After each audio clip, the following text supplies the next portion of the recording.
na me fam community concern no ma me makweku asante akwaba ono yen parliamentary correspondent and a court correspondent and so kweku akwaba it saying obi mejo so bibi ekoye emi adom ya koye in the enra minim say the Supreme Court at the share enne say omodi won decision be ba omo ma 9 a.m. 9 a.m. pepe no motina say in fact about 8:55 almost then their assistants started coming in omodi some of their documents yes. they so just a little after 9 o'clock Chief Justice and 6 other judges making up that 7-member panel yes. They just came in and then they just zoomed right into action. No libi no laba just straight to action obi and then so Speaker of Parliament the lawyers are yes and then so when representations were being announced in court there was Joe Garte leading the team for Alexander Afenyo-Markin.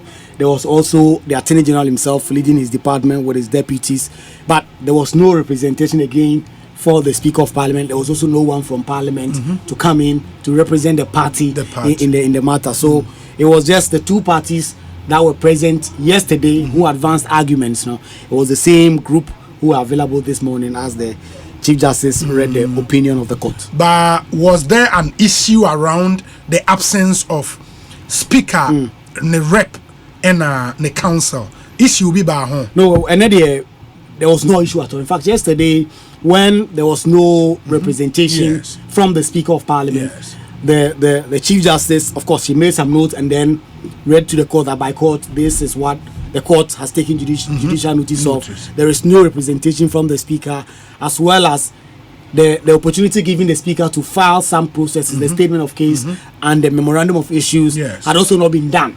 So okay, just to speak, no?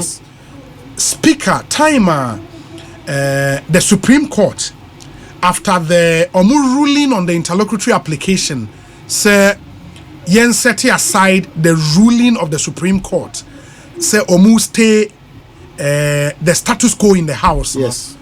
I remember, say, the court then informed parties, they say, file statement of case. Exactly. Any memorandum of issues. You are saying, say, parties in our file apart from the Speaker of Parliament. Exactly. All of them, the Attorney General, Alexander Afenyo-Markin and his parties, all filed. In fact, on the day the Supreme Court made that order, Thaddeus Sorry was in court. Yes. He was on his feet.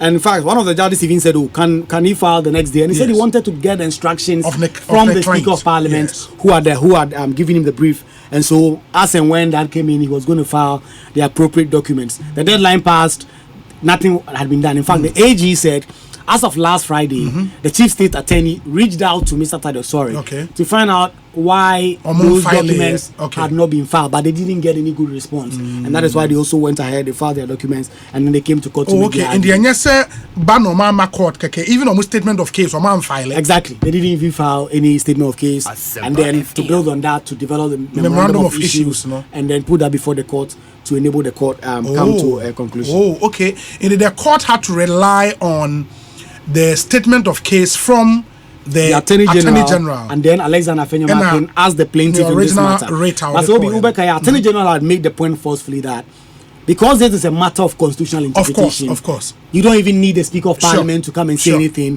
The parties can say a few things. They can make their facts known, the statement of case. Then the court itself will look at all the general issues and then make a determination. Yesterday, the Attorney General pressed Sanka. The court should take a very dim view of the conduct of Mr. Thaddeus Sorry. So he did not believe it was respectful to the court. He did not show up in court. There was no communication.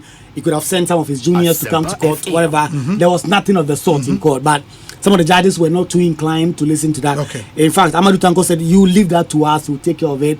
And then Mariam Owusu came in and said, but you heard the lawyer at the time say that he will go back to his client, and if there are further instructions and all that, maybe the Speaker did not employ him again. That was the words used by Mariam Owusu. So the court went ahead, dealt with the matters, and this morning the Chief Justice came to read the opinion of the court. Enti edi kan no justices 7 it's now we so e hwan so we 7-member panel here sa case here. Chief Justice Gertrude Chokono and a president of the panel. And there was Justice Mariam Owusu, Justice Kwame Esiedua-Adibu, Justice Yauda Kwansare, Justice Enes Gaiwu, Justice Tanko Amadou, and Justice Everett Lovelace Johnson. when the 7-member panel. But so when the interlocutory matters were dealt with, the initial 5, that is the Chief Justice Maria Mousu, Kwame Esiedu-Adibu, Ernest Gaiwu, and Justice Yaudaku Asare. And being a constitutional matter, the Constitution says it must be 7 members at least. And so Justice Amadou Tanko and Avril Lovelace Johnson were added.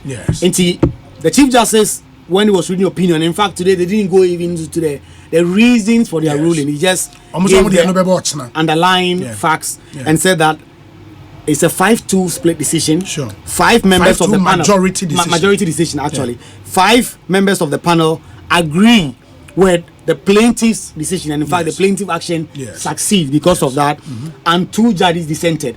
The 5 who agreed with Alexander Afenyo-Markin are the 5 who dealt with the earlier interlocutory matters coming up until the substantive case was heard.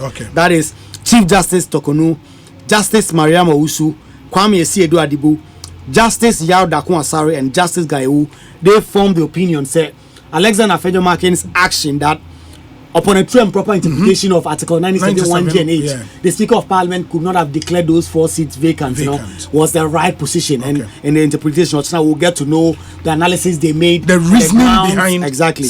And so those are the 5 judges. When it comes to the dissenting judges, those are the 2 judges who came to be added for the 7-member panel. Wow, that's interesting. Yes, Justice Amadou Tanko, and then Justice Avril Lovelace Johnson. And they did not dissent because they disagree with the facts or the conclusion that have been reached on the facts of the case. But because of jurisdiction, whether or not the Supreme Court was properly seized with the matter, the jurisdiction to hear this matter. And so tomorrow we'll get to know whether the jurisdiction issue they raise is that, this matter should have gone to the High Court first, or maybe even the jurisdiction of the court was not even properly invoked. And so tomorrow we'll get to know that. But it wasn't as to the facts of the case or the conclusions reached by their brothers and sisters, but because of jurisdiction, whether or not the court had the jurisdiction imposed, established by the Constitution to actually go into this matter. So the interesting thing with Omomo Diene is that even if they agree with the interpretation placed on 97(1)G and H by our brothers and sisters, once they raise jurisdictional issues, the jurisdiction goes to the root of every matter. That is, you can't even go. You don't even go into it. Once they raise jurisdictional issues, it doesn't matter the interpretation. The Supreme Court should not even go into it to start with. And no, a very interesting way. Baba, what is even more interesting is 5 nights now all the interlocutory applications. This one, of the opinion say. The plaintiff succeeds. 2 how many years 7 for the substantive constitutional matter the dissent here on jurisdiction. It's a very interesting point to note. Now a obviously I may show on TV time and now parties needing come outside the court. The Attorney General was happy. I could imagine. Very happy. In fact, he said, this is a country of constitutionalism. If you have any disputes, you take it to the appropriate forum. And he agrees that Alexander Afenyo-Markin came to the right forum. And this is in his words, a very wide majority. It is not a 4-3 decision that you can say, you can think of a review.